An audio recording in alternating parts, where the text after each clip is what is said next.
Hi friends, welcome back to my channel. Today I will be doing something brand new, something different on here.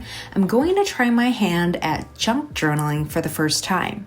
I'm going into this with no real plan, just with some scraps I've collected, glue tape, and the desire to create something just for the sake of it.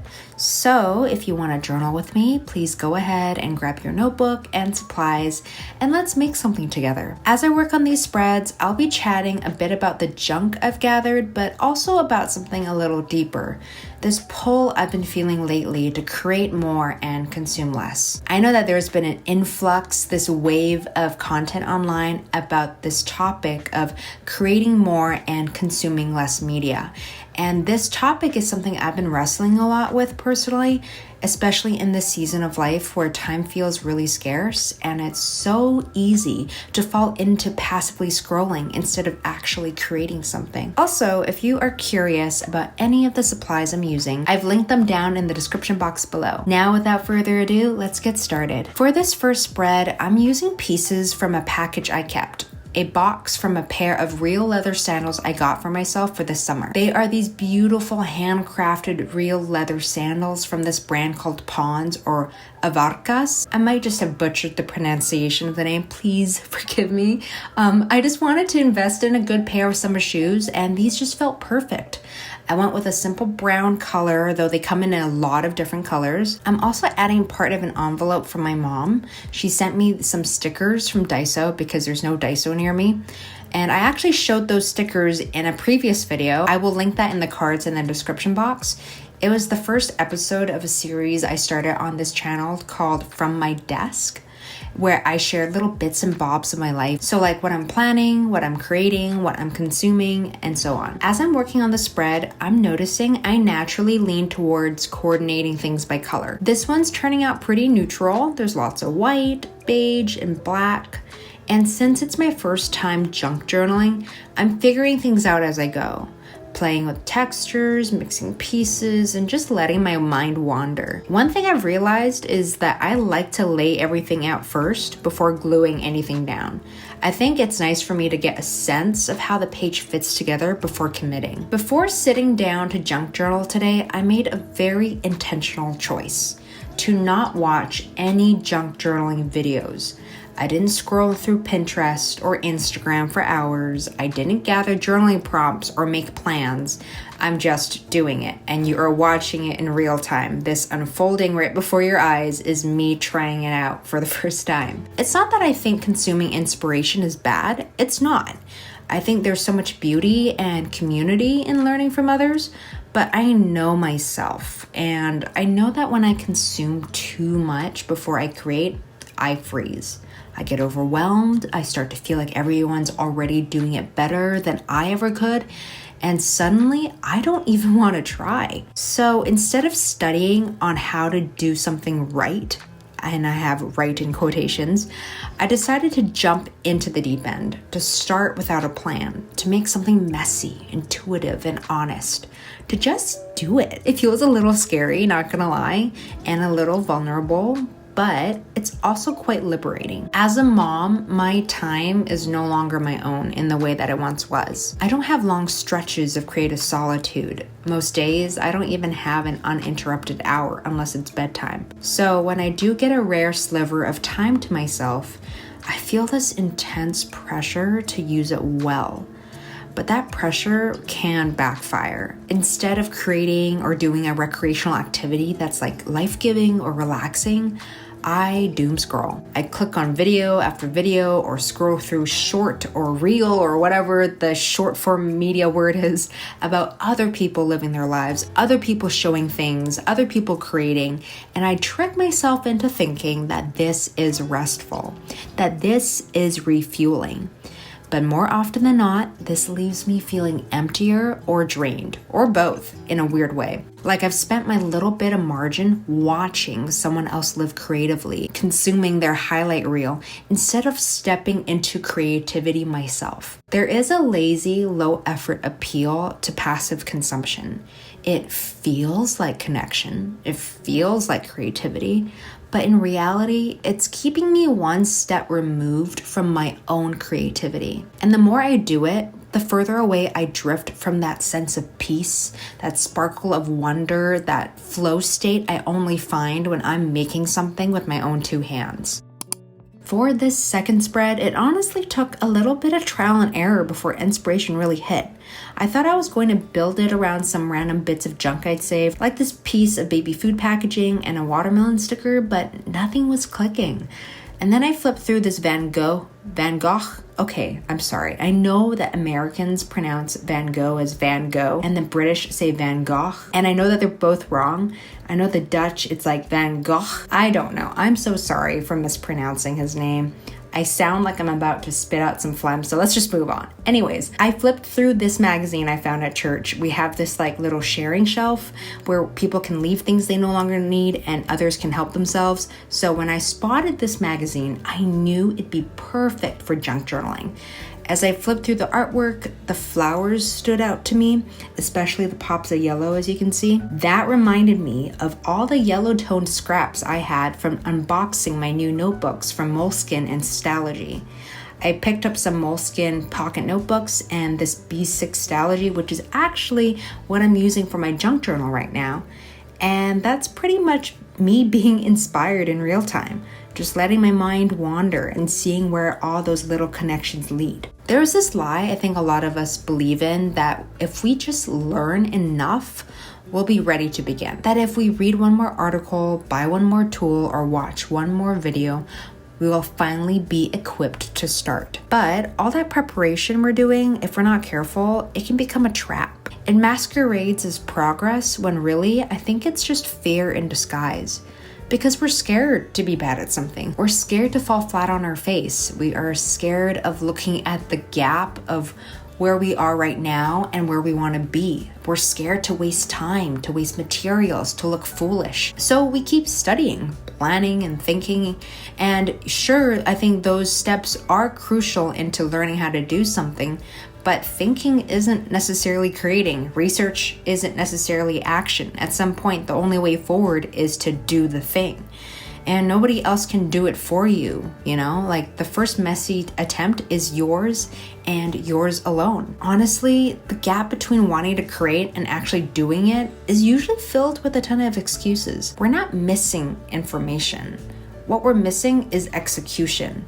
We're missing courage. We're missing a willingness to just start, even if we don't feel ready. When we imagine beginning something creative, we often think in big romantic terms, like, I'm gonna write a whole novel. I'm gonna learn how to sew all of my kids' clothes. But real creativity rarely starts that way.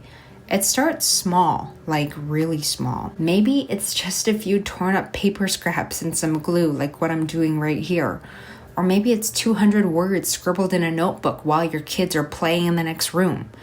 Or maybe it's 10 quiet minutes with a sketch pad before bed. We often idealize the concept that creating something has to be big, has to be bold. That big effort is what matters, but it's consistency that builds the creative muscle, I believe. It's the willingness just to show up in the little margins of your life again and again that actually changes things, that actually moves the needle forward. So if the bar feels too high, if what you're dreaming to do feels too big, lower the bar. Lower the bar until it is impossible to fail. Because the goal isn't perfection, it's motion. It's proof to yourself that you're still someone who creates. So let's say you want to write and you want to be a writer, and the idea of writing a short story, let alone a novel, sounds daunting to you, then maybe it's just about taking a pocket notebook out and writing 1 to 2 pages a day. What I'm trying to say is that so much of what holds us back is that inner fear of being bad at something, of being a beginner, of starting from zero. And the internet doesn't help. I'm with you there. Like, we're constantly bombarded with end results. Beautiful journal spreads, polished pictures, finished projects, and we forget that behind every finished piece of artwork, every crafted piece of work is a mountain of ugly drafts, of failed attempts, of really awkward first tries. We analyze into oblivion and we freeze. We look at someone's 10th year at their craft and we compare it to our first week. And of course we don't feel worthy. Of course we feel like we'll never catch up. But here is the truth. Nobody puts in the hours and doesn't get better. That's not just optimism speaking. I'm not a naturally optimistic person if you know me in real life. What I'm saying here is pure fact. Growth is inevitable when you show up consistently. If you keep practicing, you will improve. But you have to be willing to be bad first. You have to just make peace with the discomfort of beginning. I also ended up including part of a receipt I saved from a family outing. We went berry picking for the first time at a local farm, specifically Saskatoon berries. If you've never had them, they are this deep purple blue, kind of like blueberries, but with their own unique flavor.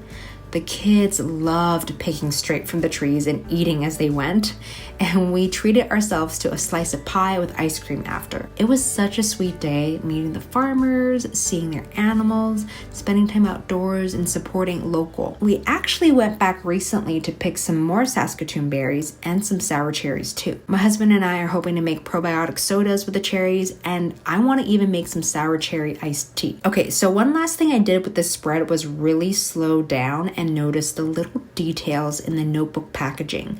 Things that I would normally overlook, like fine print or tiny design choices. I ended up finding a few cute quotes hidden in there that felt worth saving and adding to the page. I know that PewDiePie on YouTube, I don't watch his content, but I did see on social media here and there that he actually embarked on this challenge where he challenged himself to draw for 30 minutes each day, and he documented the whole process, and it is so inspiring. It goes to show that it's not just purely talent. Like, yes, talent does exist. People do have gifts that they're born with. I don't deny that. But it's also a lot of hard work. It's also discipline and determination and dedication to the craft. So it's really inspiring and encouraging to see someone document themselves from being at a very beginner level, learning to do something and just chipping away at it, and putting in whatever time he had, dedicating to this craft. And over time, you can't help but improve. And I think I can speak on this from experience. I didn't start out on YouTube knowing how to make the content that I make now. It took a lot of trial and error, and I'm not saying I'm a pro at this. I do really sloppy editing. I'm very minimal with my approach with making videos and content online because I just don't have the margin to put more effort than I do now. Anyways, what I'm trying to say is that I didn't start out knowing everything I did. I didn't start out with the skill level that I have now. For me, YouTube has been just me showing up basically every week, putting out a video. Even if I don't think I did the best that I could, I just wanted to show up and give it my all with the time that I have, with the skills and the supplies that I have, because inevitably I will get better at this. And now with junk journaling, I don't really know what I'm doing, but I'm just going to keep showing up and trying. And that's part of the process. And I think that's why the process actually matters more than the result. This third spread took quite a bit of experimenting before I figured out what direction I wanted to go with. I knew I wanted to use this little card we received from a Bible we were gifted, but beyond that, I wasn't quite sure. I went through a bunch of scrapbook papers and stickers trying to find some kind of theme and eventually settled on a soft pastel color scheme. I used more pieces from my mom's envelope, added a bunch of cottagecore style stickers, and what really pushed me toward that cozy countryside vibe was actually a library receipt I had saved. The titles on it were The Berenstain Bears, Welcome to Bear Country, and Town Mouse, Country Mouse, which just felt perfectly cottagecore to me. There was a time when I only created if I thought the result would be beautiful or impressive or worth it. But I'm slowly unlearning that. I'm learning to create just for the sake of it, just for the way it makes me feel, alive, grounded, present, myself in the flow state, really just free. I think being on the internet and also with modernity, we're so focused on the end result and what it gives us or what it gives to other people. We can't just do something just for the sake of doing it. And there has to be another motive behind it. And it's so draining. Like if we create art and we post it online, we have to get some sort of good response or else we feel like it's worthless, like we're just shouting into the void. And it's so detrimental to our mental health and to our creativity because there is something quite uplifting in the process. There is something sacred in using your hands, letting go of control, and watching something unfold in front of you that didn't exist 5 minutes ago. We shouldn't have to chase results. We don't have to be a content machine. We can simply make something because we are human. Humans are made to create. And the more we love the process, the less pressure we will feel to prove anything.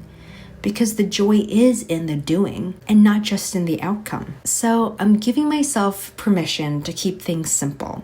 Setting small parameters or limits isn't restrictive, it's freeing. Having clear boundaries helps me avoid overwhelm and overthinking, and it lets me focus on what actually serves me right now.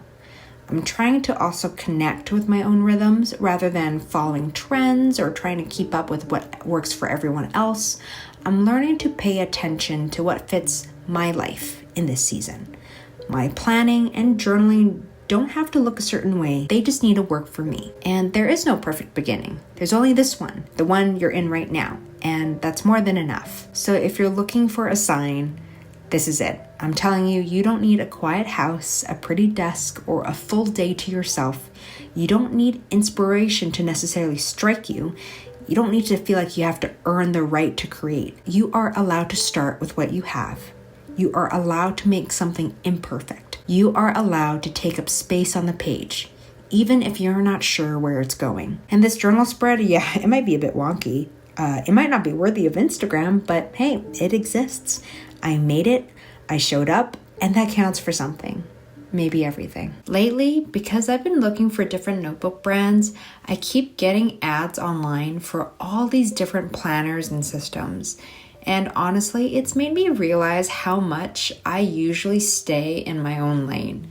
I'm not someone who really considers myself a planner enthusiast or part of that community. I tend to just use what works for me and stick to it. As you've seen in my bullet journaling videos over the years, I stick to the same notebook brand and I make the same layouts and I just show what works for me. And I really don't venture out of my comfort zone and explore other options. But recently, I learned about Filofax and Paper Republic. And I'm very aware how late I am into discovering these two brands. But anyways, I'm not gonna lie, I did feel a little bit of that shiny object syndrome. There's something exciting about the novelty of a new system, a new way of planning, Like I found myself thinking, ooh, maybe I should try that. Maybe that would work for me. Maybe if I buy this traveler notebook system and fill it with all these inserts, I could find the perfect way to plan it and organize my life. But after the initial spark wore off, and thankfully before I impulsively bought anything, I realized how easy it is to spend a lot of money just trying to organize your life. Like you can end up collecting systems and planners and notebooks instead of actually using them. It kind of reminds me of how people can end up buying more books instead of reading the ones they already own, because there is this novelty of like, oh, I want to read this author's work, or I want to read this kind of book, so I'll just go ahead and buy it first. And then I'll just let it sit and gather dust on my bookshelf. For me, I think it's totally fine to geek out over stationery and notebooks. I mean, I love going to the bookstore. I love going to the stationery store. I love looking at all the pens and the notebooks and planners. I don't know what about it is so tantalizing. What I'm trying to say is that even though it's totally okay to be a planner enthusiast and to love stationery, I also don't want to get distracted by the excitement of something new and lose sight of why I'm planning in the first place. My goal has always been to not have the trendiest setup, to not be planner hopping all the time and investing lots of money trying to find the perfect system that suits my needs. I'm just here to create something as simple as possible that takes the least amount of time, the least amount of resources, that won't break my budget, to help me live my life with a little more clarity and intention. So when I reflect on my goals and values when it comes to planning and organizing my life and the possible purchases I want to make, if they don't align with each other, then I know it's not worth the purchase, because once that initial spark wears off, I'm going to regret the purchases I make because I know I only bought them because of marketing and because of what I see on social media. Let me know if you deal with this conundrum as well. It's really hard to quiet the noise online because as much as it is amazing to have a community of like-minded people who love the same things you do, it gets kind of noisy. It's hard for me, at least, to sometimes decipher whether or not I want to purchase something because it truly suits my needs, or it's because I keep seeing it online and then I feel that I have to buy it. I hope that makes sense. This spread ended up being much more layered and detailed compared to the first two. I definitely went all out with the stickers, layering them over the bits of junk I'd collected, but I'm really happy with how it turned out. It feels soft, cozy, and nostalgic in a way that fits the story behind the pieces. So that's where I'll wrap up for today. This whole process has been a mix of experimenting and following those small sparks of inspiration. I'm learning as I go and letting this be a space to slow down and create without overthinking. If you enjoyed this and you want to see more junk journaling content, please let me know in the comments below. Feel free to share your thoughts on this topic about creating more and consuming less. Thank you so much for spending this time with me, and I will see you in the next one. Bye!